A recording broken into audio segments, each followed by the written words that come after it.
Hey, it is episode 11 of the Retro Game Club podcast. I'm Hugh, and joining me is Rob. Yeah, and if you don't accept cookies, this podcast won't work. So Yes. Allow or block. We need you to read our privacy policy, please. It's 37 pages long.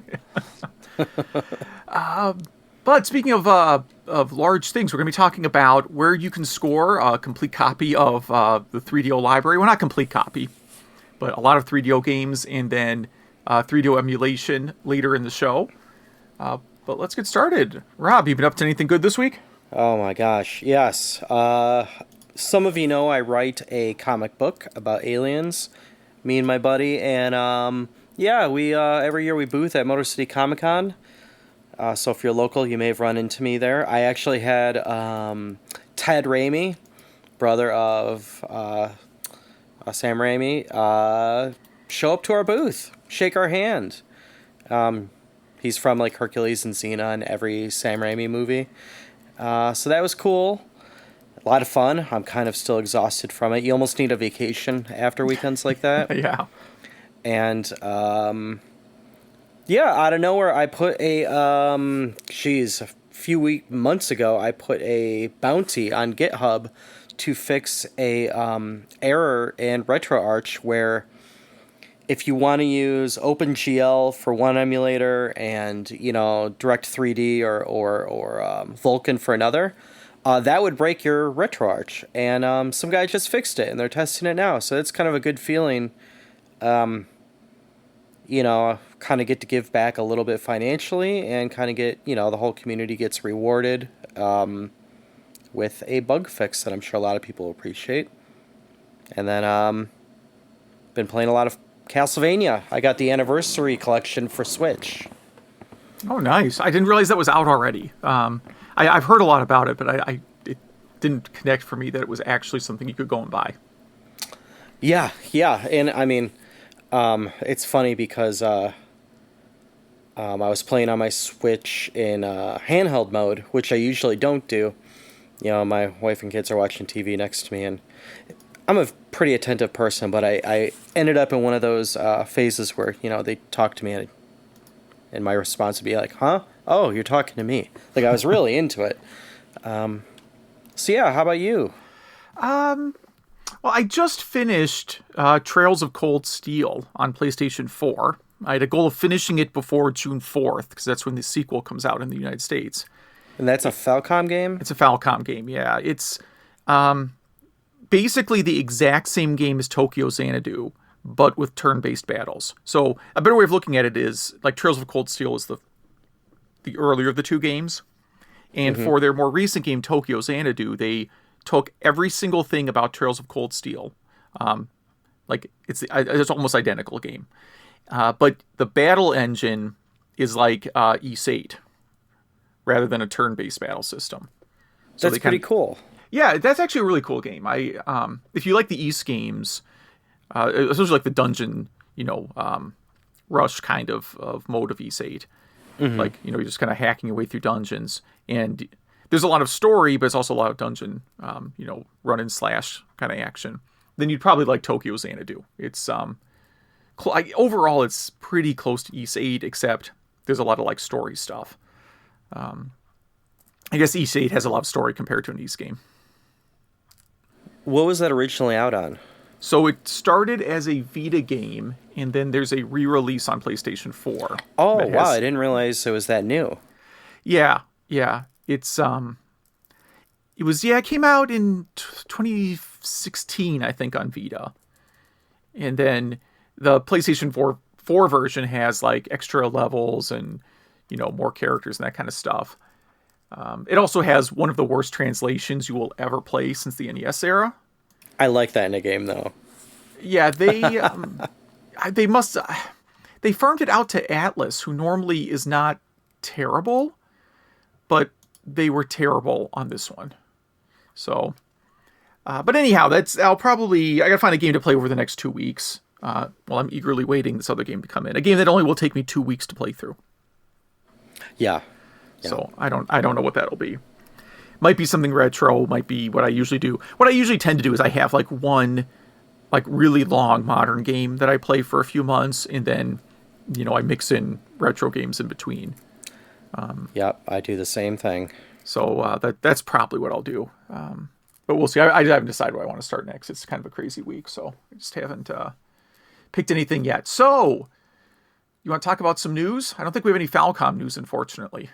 No, but I kind of already spoiled the Konami news about Castlevania Anniversary Collection has a previously unreleased in the West game, Kid Dracula. Which, wait, didn't we talk about that last week? Oh yeah, we did talk about this last week. It was part of our Famicom. You don't need English translation. Yeah. See how quickly you forget what you talked about? Oh, jeez, yeah. Yeah, Wow. so yeah, we did talk about Kid Dracula. So, yeah, before you had to import it, and it was not like a super cheap game to import. I'm noticing this has the Game Boy Castlevania games, which I think turned out pretty good. So I haven't played them yet. I read that the second one's great and the first one is horrible. But that's a reviewer, so your opinions may vary. Yeah, I seem to recall, I don't know if I played both of them or just the first one, but mechanically it's pretty close to the original game. They can really do good like there were some really good NES to Game Boy conversions. I've been on this huge kick the past few months of playing multi-platform games, and I'm always amazed how good NES games typically port to Game Boy. Yeah, it's really surprising, but I mean, I guess they're almost the same chip. It's just the extreme screen difference that makes it surprising. Yeah, obviously. And it also, doesn't the Game Boy actually have better sound than the NES? Yeah, I believe so. I think the Game Boy... It has stereo. Yeah. That's right. Yeah. Yeah, the Game Boy was like ahead of its time in the sound department. And now obviously the Jaguar was even more ahead of its time, I suppose. But those were... This also has Castlevania Bloodline, which I've never played, so I'm excited to get into that one pretty soon. Yes, I used to own a physical copy of it, but then I didn't really like the game, so when I saw what it was going for on eBay, I got rid of it. Yeah, you're able to buy a car or something. Maybe not a car, but I bought a whole lot of games. I got more than one game from the sale of that. I flipped it right into a pile of games that I actually wanted. I wonder if collections like this decrease or increase original cart value. So right now it's going for about $200 boxed and $80 unboxed. Yeah, I kind of wonder that too, because on one hand, maybe some people who were wanted to buy the physical copy now won't, although they probably have a ROM already. So what you're doing is you're introducing the game to new people. So maybe you're expanding the number of people. And some of those people are doing real cart collections, so they're going to need this. Yeah. So yeah, it could go either way. Yeah, I don't know. This seems like a good thing for like 538 or someone, or Freakonomics to get into. Yeah, that's a good idea. Because, I mean, now I own it on the Switch. I'm not going to buy a real cart. I could play it on TV or on the go. Yeah. But yeah, the what's kind of cool about this is you could do scan lines on it. You could do pixel perfect. You could do 480 or widescreen, and I don't know why you would do the widescreen. And you could also choose between 2 or 3 bezels on the side. So I like those little touches. Mm-hmm. Of course, it's a 600 meg download. And, all these games together are probably 10 megabytes-ish. Yeah. Yeah, so it's probably something like, we wrote this emulator and it's using Unity or something, right? It's probably exactly. 400 meg of Unity runtime and 200 meg of emulator, and, they probably zip the ROMs, so it's probably 1 meg of ROMs. Exactly, yeah. So I always think that's funny. But yeah, my vote is buy it. That's my review. Buy it. It's fine. All right. What is next on the old news queue here? YouTuber does what Nintendon't and builds a working GameCube Classic. It's funny, you put this on the show. I think you added this to the show notes like about a week ago, and I just saw some other site cover it today, and I'm like, oh, I got to add that. And then I saw it was already here. Yeah, this was actually a story that I found an hour before our last episode, so I actually put it up the night after we recorded last because we already had enough news last time. Yes, so everybody can get ready to take a drink, but at Midwest Gaming Classic, there was a portable GameCube system someone had made that I bet internally is similar to this because they removed the disk drive and are playing the games off a, off a emulator, right? Oh, yeah. I don't think you could trim down the GameCube and still play discs and have it be this small, but it's a very cool little miniature console.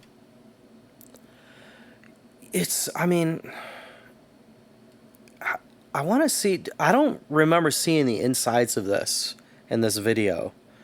I think they just play it to show it, and I'm assuming this is 3D printed.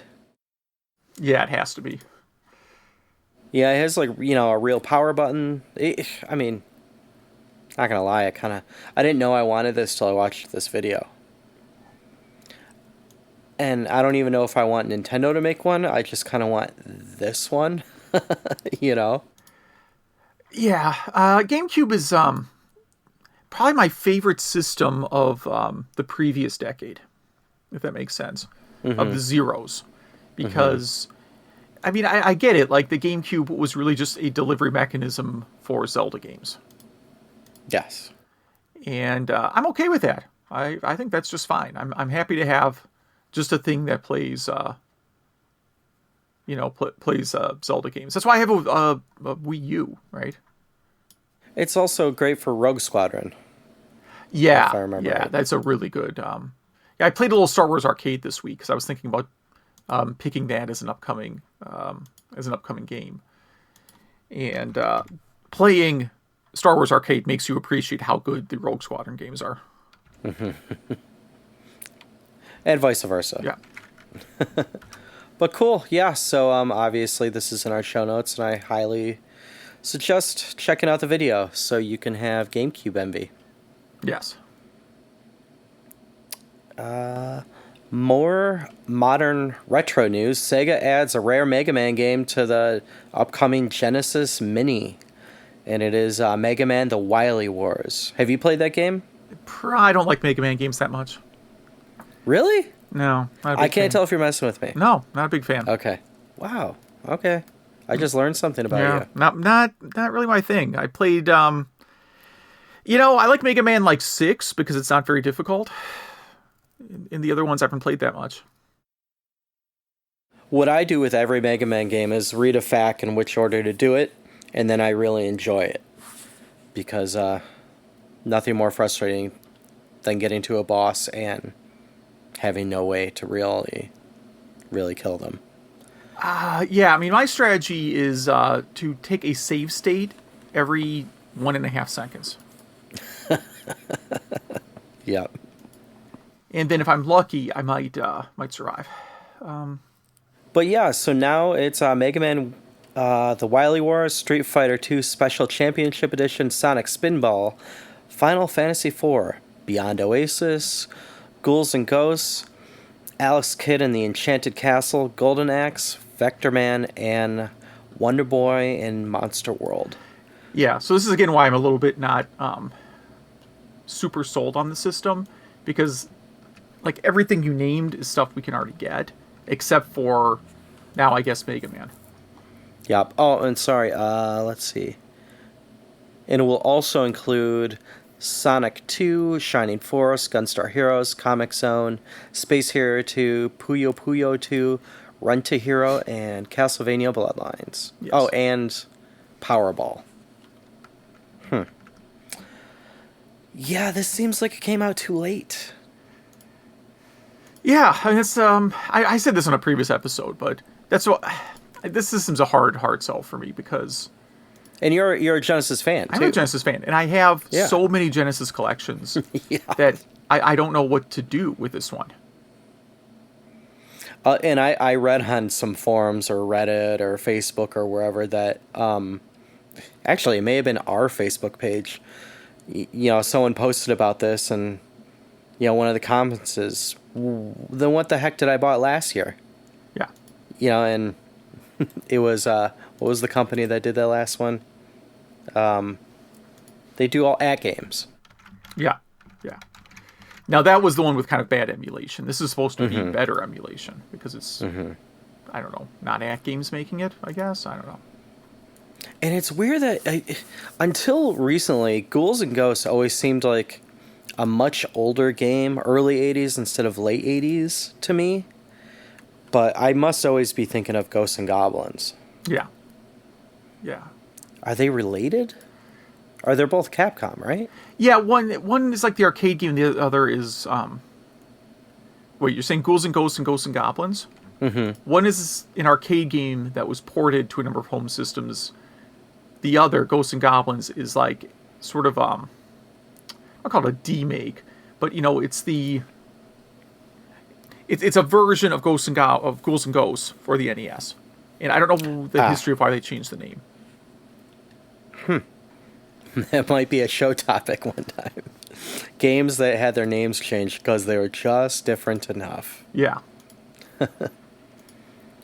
Yeah, I mean, there is the podcast out there, or I guess it's a YouTube channel called, like, Same Name, Different Game. This is Same Game, right, Different Name, which maybe someone also does. I don't know. I'm sure we haven't heard the last about the Genesis Mini on this show. No. It still has to actually come out, and you'll hear about it for sure. Let's see. Modkits for PS1 and PS1 Classic. I swear I do not mean to put the PS1 Classic on this every episode. Mm-hmm. So, sorry to you, sorry to the listeners, but I just thought this was cool.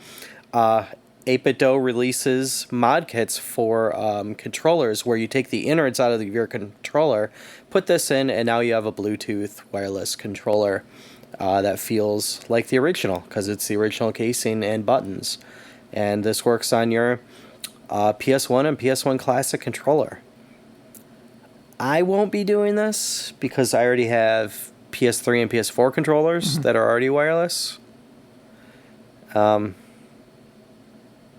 Yeah, that's all I got on that. Yeah, it's a I'm not going to buy this, but it's a cool mod. It looks like you don't have to have a lot of skills to put this together either. There's no soldering or anything. Yeah. I can't see if it has a chargeable battery, like a lithium battery, or if it takes AA's or something, but yeah. Yeah, that's about it. So if you want to potentially break a controller or have a new wireless controller, this is for you. So let's see, Earthworm, Gym 1 and 2. Not only, we talked last episode about how they're getting a new game for the Intellivision foot bath. What is it called? Amico. It looks like a foot bath, but it's a game console. And they're doing a reprint of Earthworm Jim 1 and 2. Now, I thought they were going to do 2 cartridges. This is a combo cartridge. They're going to print only 2,000 of them through I Am 8-Bit. I did not yet check if this has their usual disclaimer about... Oh, it has a thing about cookies enabled. Go away. They have some disclaimer about, I was on this site when I said that earlier, by the way. Like, yeah, you can play this on a Super Nintendo, but it might catch fire. I was going to bring that up. I bought the... What was it? The 30th anniversary of Street Fighter, but it's a Street Fighter 2 SNES cartridge. Yes. And I actually never opened it. It's on a shelf behind me somewhere. Yes. That had the warning about it might set your Super Nintendo on fire. Yeah, exactly. And that's why, and this is the same company. So I'm assuming this thing has fireworks built into it. It does not whatever reason. Have that disclaimer. So maybe it's okay. Maybe they fixed that problem. It's $135. And that's before scalping. Before scalping, yeah. Because they're only making 2,000, so it will probably be quite a bit more on eBay at some point. unless they can work out some system where they find people who previously scout their games and, deny them sales or something. And you have a 1 in 20 chance of receiving a rarer design. And that is, which is rare, Utter Pink or Cow Print? I think the cow print is the rarer one. That's what I would guess. That's a cooler looking one.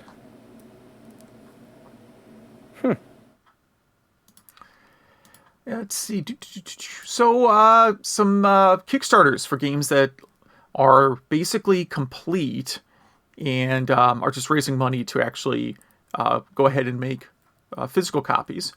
So there's a new Genesis game called Curse of Illmoore Bay. And this is an indie developer that's produced a couple other games before. The game it advertises itself as being 100% complete. So I guess the risk is fairly low. It's I know it's not supposed to be like a boy in his blob, but that's for some reason that's what it reminds me of. It's a side-scrolling, Halloween theme, yeah. Very definitely would be a good game to play during the Halloween season. And it's not a terrible. I mean, if you want a cartridge, it's kind of standard pricing. Cartridge is $40, cartridge and box is $60. And would it be wrong to say this has a Commander Keen vibe? Yeah, that's fair. Yeah, that's fair. The lead character is kind of a Commander Keen look. Yeah, that's and also kind of the I almost said cover art, but start screen kind of gave me that vibe. Kind of the DOS, early 80s DOS vibe. Yeah, that name again, Curse of Illmoore Bay. Yeah, and it's already fully funded, so the risk on this one's pretty low. And it's not Indiegogo, so yeah. Yeah, I don't know if we'll ever cover Indiegogo projects just because... I don't think so. It's hard because, you don't have to have a working thing to be on Indiegogo. Kickstarter game. This one I am very, very tempted to buy. So it's another developer that's produced some indie games. Has a new NES game called NEScape, which is an escape room game for the NES. So if you like, apparently, I was reading about this, the puzzles in it are really, really difficult. So that's cool. I mean, I like games that are difficult. Like, you can only fit so much content on an NES game, so sometimes you make the game longer by, just having really hard to solve puzzles. And that's kind of what this looks like. You're in an escape room. I don't think you actually die or anything if you fail. Maybe you do. But it's got the kind of puzzles that you find in... Have you ever done an escape room? No, but I know of them and have friends that have done them. Okay. How about you? Yeah, I've done one. It was... And they let you out, obviously. You're not podcasting from there. Yeah. It was motel room themed. So, you're in the front lobby of, a cheap motel... And then you actually go in a room, and somewhere in the motel, there's a bomb that's going to go off. And you and your friends or people that you could convince to do an escape room with you help out. They have one now that is near me that is 80s arcade themed, and I still haven't done it yet. Ooh. I mean, you have to. I need to know about this one. It'd be funny in this game if the last level in this was escape your couch and it's just... There's no actual way to do it. You literally just have to turn the Nintendo off. You know what I mean? Yeah, that's very meta. Yeah, so it's called... They call the room the Blast from the Past Video Arcade. This is up in the Chicago area here. And local arcade owner has gone missing, and it's up to you to find out what happened. Rumors were all around town that the guy was trying to build some sort of machine, and then one day he vanished. So clearly it's Tron. Feds say he was murdered, but you don't buy it. So now you have to go into this escape room. That's not far off from the plot of Task Times in Tone Town. Yeah, I'm sure, they... borrow that idea. But anyways, back to the NES game, which that's not the plot of the NES game. That's the escape room that I was thinking. Yeah, this is called NEScape. Yes. The game is. I gotta click back enough times to get back to NEScape. There's a real cartridge. It's clear blue. It looks really cool. It actually looks like that Tron blue. So it exists, unless this is a very good render that is tricking me. But it doesn't look like it. It looks like it's real. Yeah, again, this is another, like, we completed this game and we just need help to print cartridges. And I don't know if they're making... You know, you look at the amount they raised, they're not getting rich. I mean, they've raised $25,000 out of a 15,000 goal already. And, you know, he will probably at the end of the day cover costs and make a few bucks. Yeah, after you put in, you know, calculate all the hours you put into this, you know, you're making like $1 an hour. It's not like he's, you know, getting one on us. Yeah, now there's a passion project. One caveat to this game, which is he says it runs on original hardware, including a Famicom with a pin adapter, and it works on what he says he calls high quality clones, like the analog clone. But he says it does not work on the Hyperkin systems because it uses a mapper that Hyperkin doesn't support. Wow. So there you go. Yeah. So good for him, bad for Hyperkin. Yeah, they don't. I bet they don't care. And one more news item. Rare's Bear and Bird duo come to Kongo Jungle and Banjo-Kazooie cross Donkey Kong Country crossover mod. Whew, that is a title for an article. Yes. In short, some dude who is smarter than me took the Banjo and Kazooie N64 engine and recreated a Donkey Kong Country stage in it. Jungle Hijinks. And so, yeah, it's obviously kind of 2D platforming. I guess he's working on... It could be she. I don't know. I didn't see their name. This person is also working on Legend of Donkey Kong Country, which I'm assuming is a crossover of Legend of Zelda and Donkey Kong Country. Yeah, the only thing I worry about is this is exactly the type of project that Nintendo likes to send takedown letters for. Yes, because it's two of their IPs. Yeah, and, you know, part of that gets just to like copyright law. Like, if you don't enforce your copyrights, you can lose them. Like, it's a weird nuance of the law. Like, Nintendo has to be a jerk. It's not like Nintendo... I mean, maybe they want to be a jerk. I suppose that's entirely possible, that they just thoroughly enjoy being a jerk to people. But they also kind of have to, or else they risk, you know, forfeiting a copyright on something. Yeah. So, yeah, if you're interested in how this person did this, what's his name? Let me scroll down. Kirko Mods is the person's name. And, yeah, apparently this probably won't be updated because he's working on other projects. So, yeah, check it out. Mm-hmm. And that is your news of this episode. Yeah, so let's talk our feature this week.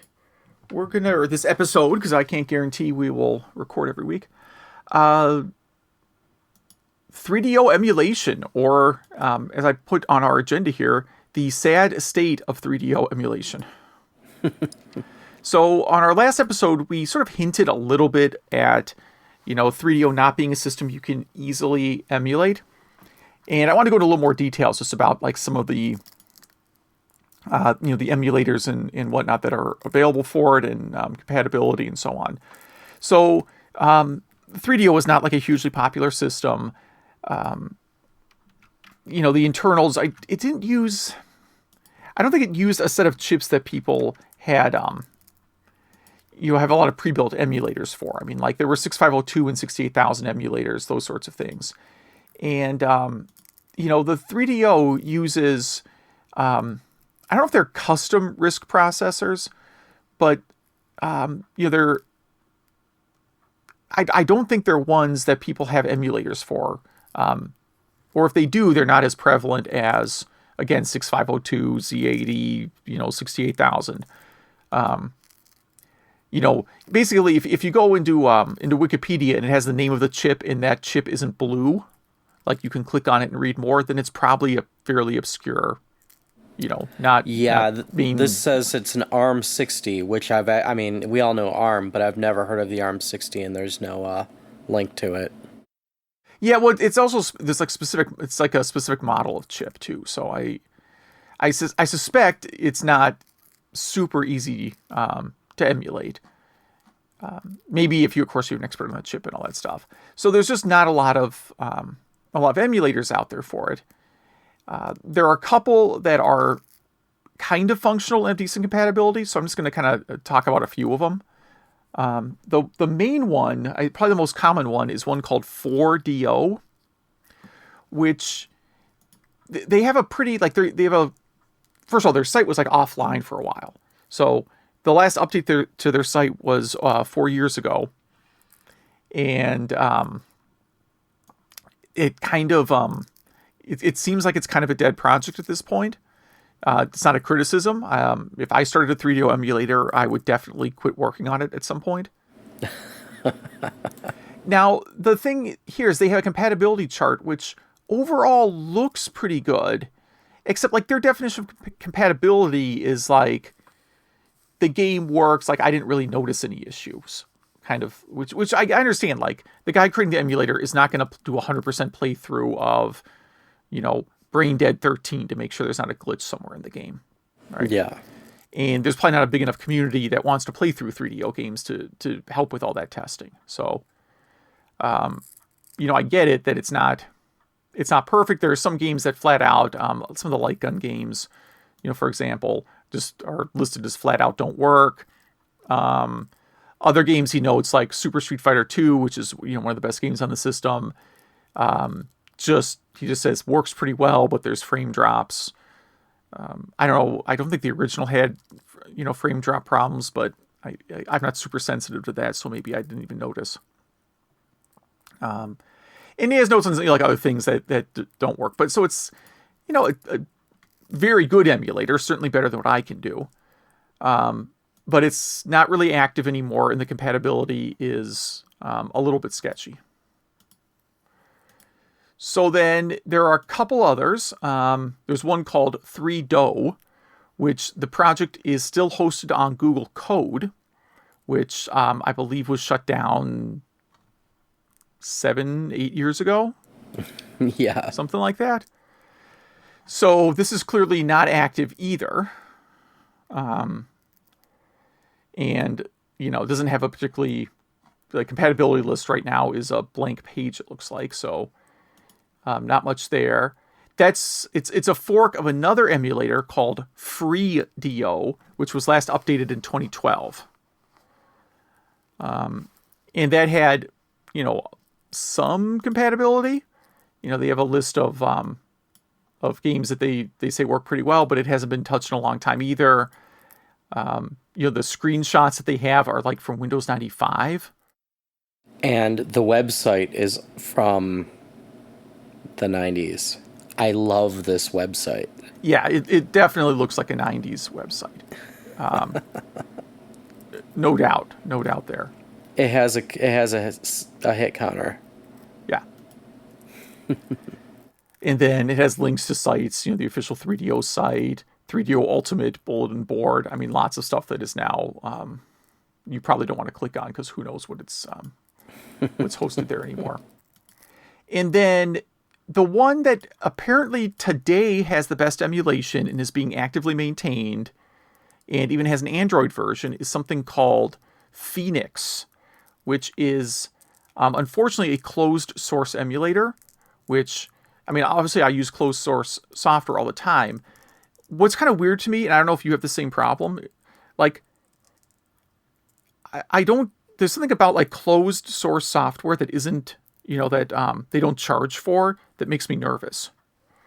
Yeah. Because either you're writing this thing because you want to put your code out on display and you want to contribute to a community, so you're giving it away for free, or you plan to make money on this thing, in which case you close the source. I realize there's ways to make money in open source projects, or like, Elasticsearch wouldn't be around, right? Like I get all that stuff happens. But generally, like, if your goal was to make money on this thing, you'd probably close the source. But I don't see them charging for it, which makes me kind of wonder, like, it just sort of makes me, it triggers like the sense of paranoia in me. Well, so also the PC version is only available in Russian, but there is an English patch. Yeah. And it is probably mining Bitcoin on your system. It could be. I don't know. I mean, maybe that's how they pay for the thing. I don't know.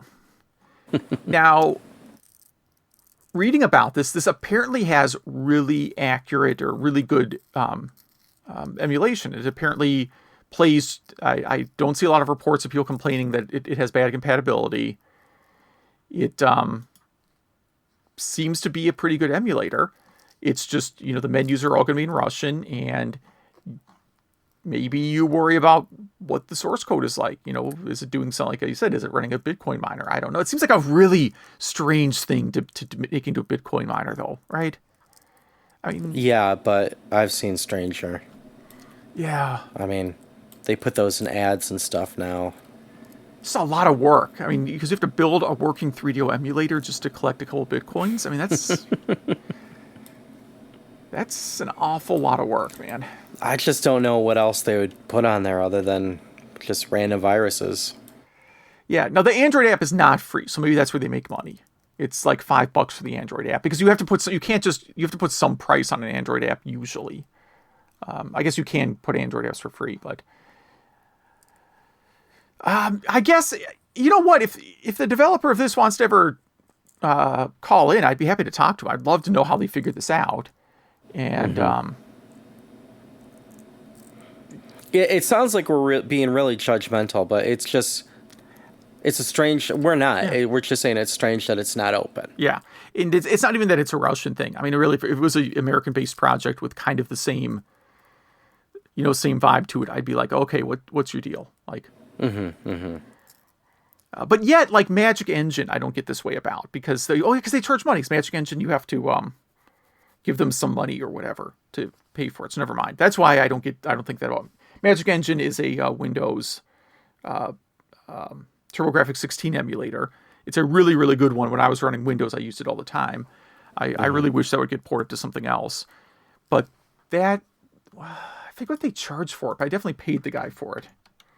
And you get like a lifetime license. And it might have been something as simple as... you send him a cartridge he doesn't own. It was even something like that. I don't think it was money you had to send the guy either. This is an old website too, but actively maintained. It was updated last week. Yeah, it's updated every month. Every single month, just about. And let's see here. Buy Magic Engine. Let's see here. So he's asking $20 for it now. This is a long, long time ago. I bought it, and I could swear he also had an option like send me a game I don't own back then. But maybe I'm thinking of a different product. Now, the interesting thing about 3DO emulation is, even though you can't emulate it, there's a couple other ways.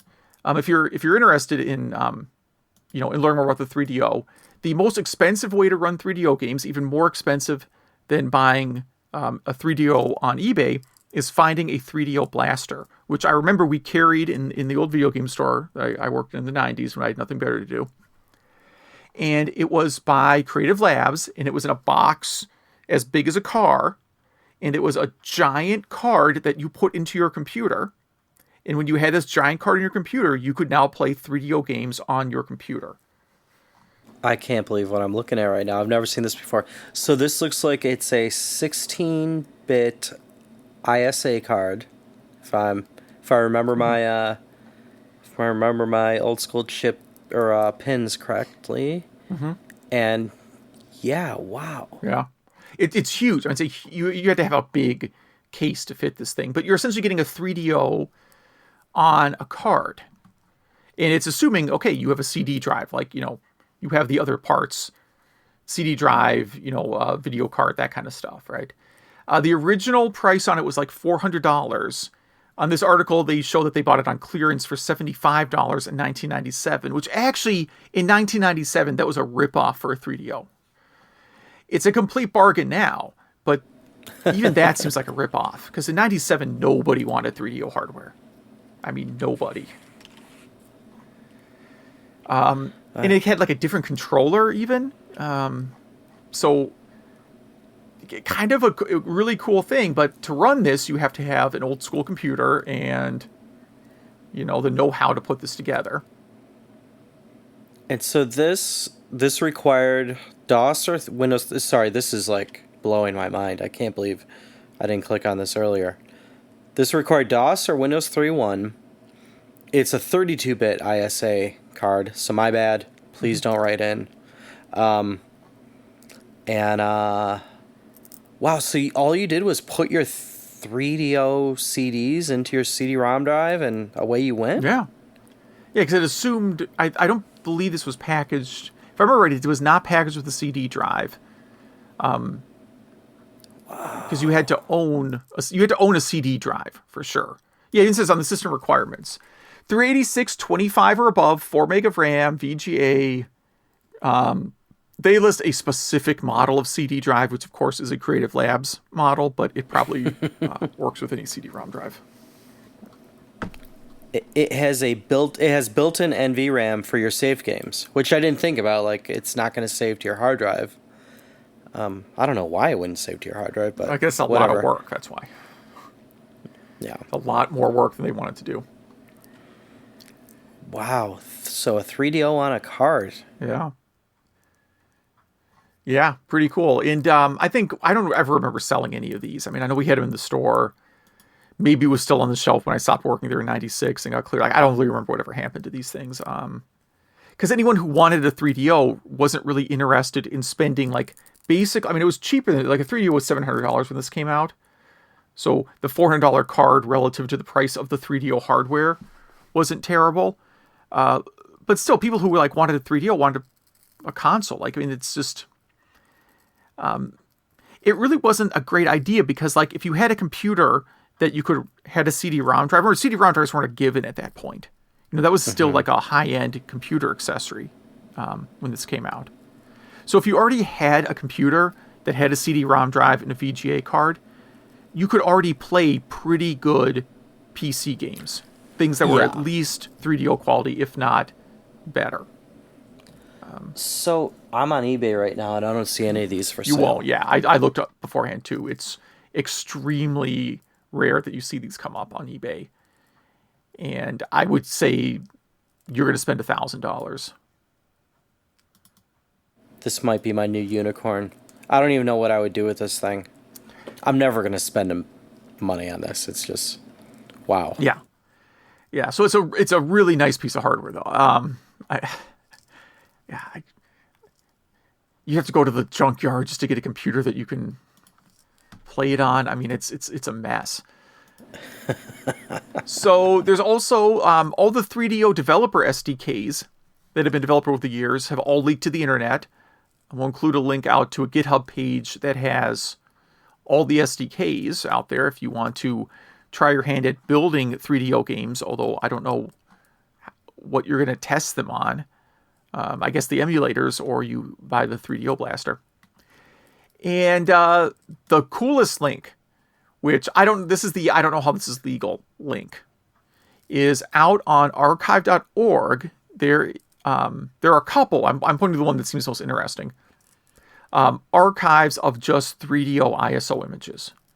Like, I don't know, maybe that none of the publishers care about these games anymore. I don't know how archive.org gets away with any of this stuff without getting a takedown letter. I just have no idea. Well, I mean, they have a policy that they put anything up and they take it down with even one legit takedown letter. So yeah, no one cares apparently. And maybe that's why some games are missing from this collection, perhaps. Because they just take those games off the torrent or the archive. Yeah, that's maybe one theory. Some of the games it's missing, though, don't seem like things that would ever get a takedown letter. But who knows? And some of the games in it, Street Fighter 2, like, that seems like a takedown letter to me. But, yeah. Dragon's Lair, like, I used to have a YouTube video that was a promo tape for the Atari Jaguar, and the Jaguar CD has Dragon's Lair, right? So part of this tape was, here's a preview of Dragon's Lair for the Atari Jaguar. I got more takedown letters, or notes, or monetization. Like, the number of claims I got against this, 7 seconds of Dragon's Lair for Atari Jaguar was enough for me to delete my YouTube channel. I just said, forget it. I'm just not dealing with it anymore. So, because I'd go and dispute every one of them, and I'd always win, because it would be like, hi, yeah, we published Dragon's Lair Trilogy for Nintendo Switch, and you're violating our copyright. I'm like, no, you aren't. This game was made 20 years before the Switch was invented.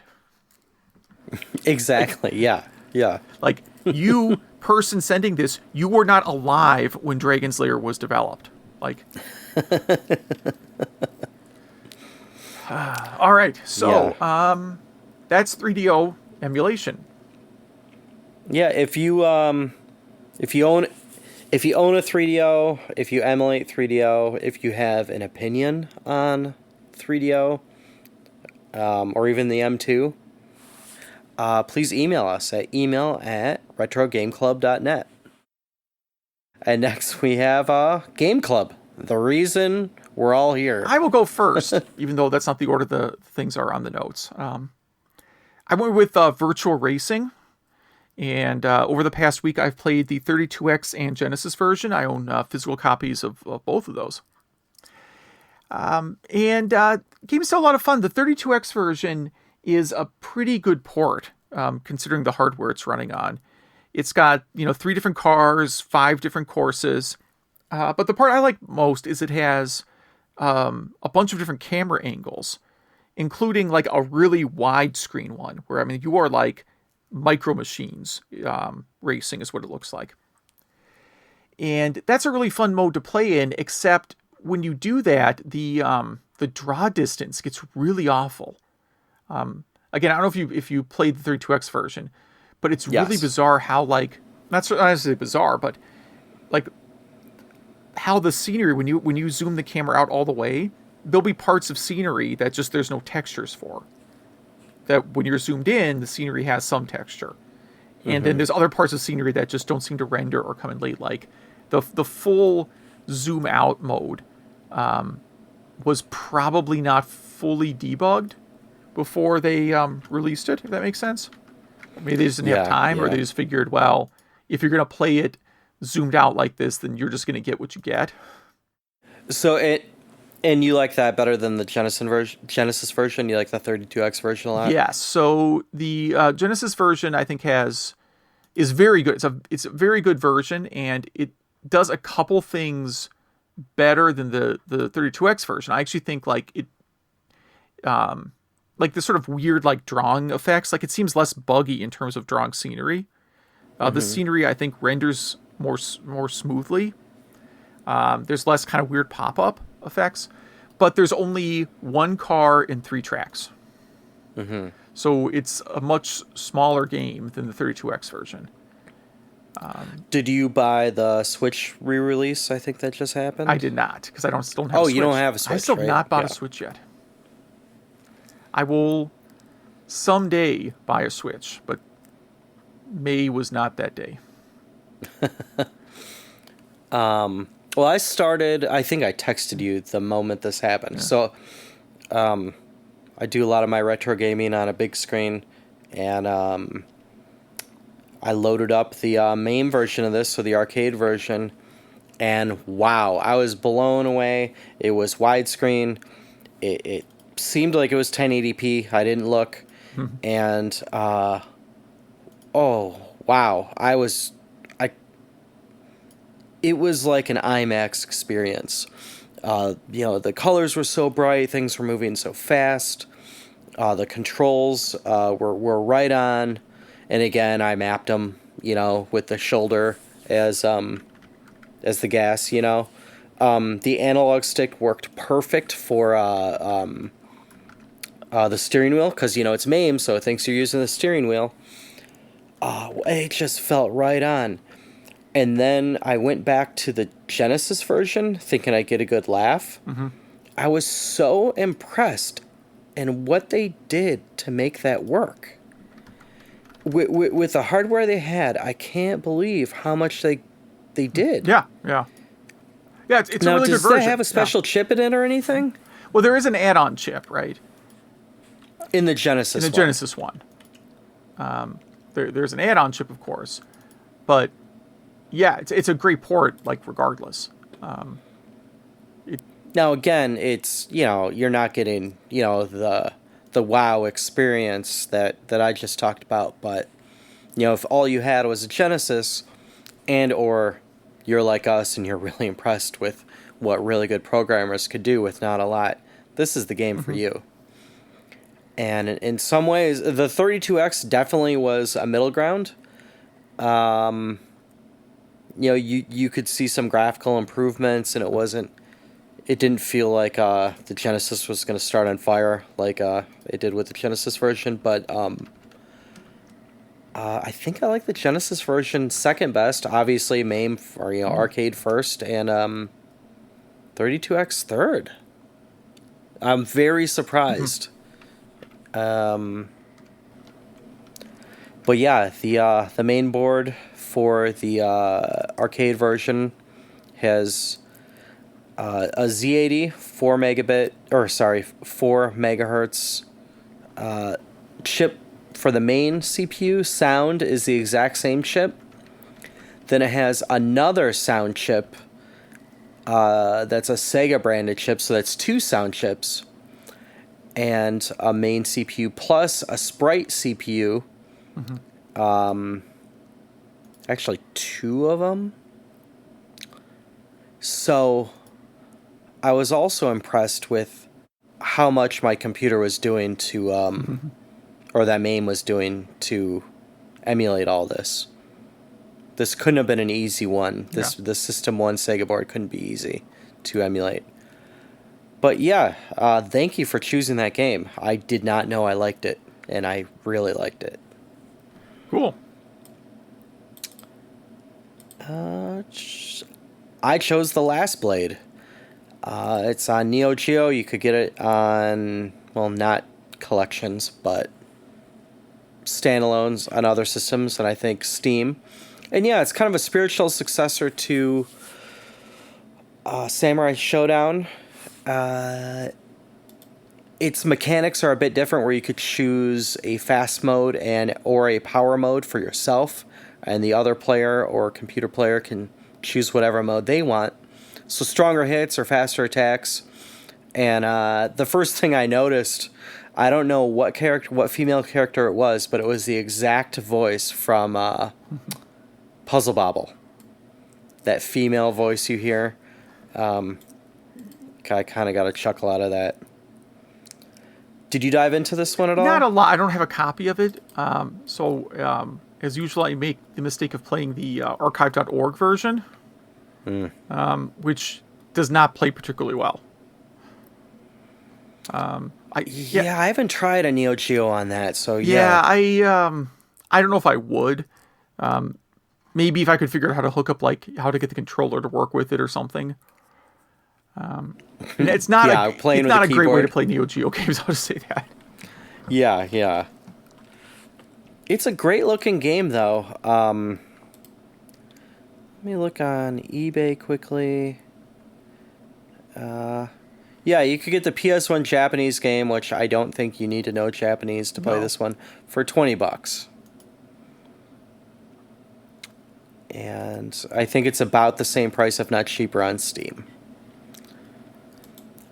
So, if any of you played any of these games, please write into us, email at retrogameclub.net. Well, since a holiday's coming up here in the States, I won't be in front of my TV much, but I will have my Switch with me, so I picked Castlevania IV. I never really got into it, started playing it last night and was having fun with it, so I'll keep that going. So that is the same as Super Castlevania? Yes. Okay. Yep. So I have played that SNES. recently, because it is on the Super Nintendo Classic Mini. So I will definitely play that again. I'm going to pick a game I talked about last episode, Shark, which is an Intellivision game. and is on most of the Intellivision collections. So you probably have a copy somewhere. Yes, I've never played this one, and I love Intellivision, so I'm excited to dive into. Yeah, it was a very limited run game back in its day. Mattel didn't think it would sell, so they did a very small initial release, and they had to do a second printing after that sold out. But it still was not a huge game. I kind of don't remember. I don't own a physical copy. I kind of don't remember seeing it in stores ever. Yeah. You do or don't have a physical copy? I do not have a physical copy of this game. Huh. Well, cool. Just the collections. So yeah, if you're going to play any of these games with us, please email us or hit us up on Facebook. Email at retrogameclub.net or search for Retro Game Club on Facebook. I don't know the exact URL. I don't either. Do you want to talk about a little listener feedback? Yeah, we only have one email this week. And it's from Majors. Think we have to have a new drinking game. Every time Rob says that's so or really cool. We already have one for Hughes anytime he mentions Midwest Gaming Classic. And we already had a drink or two this episode for, I think, all of those. Mm-hmm. So... yeah, I think it's one of those twitches I have. Yeah, if someone actually did do this as a drinking game, it would turn out like they... you ever watch How I Met Your Mother? No, okay. I've never Well, seen people it. who have seen it will get that reference.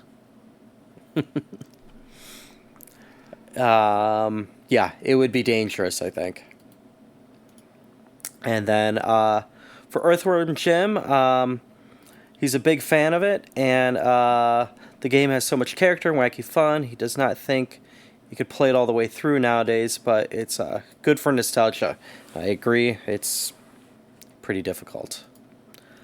Game Gear screens, it's pretty bad as you say, but about as bad as the Lynx, yeah.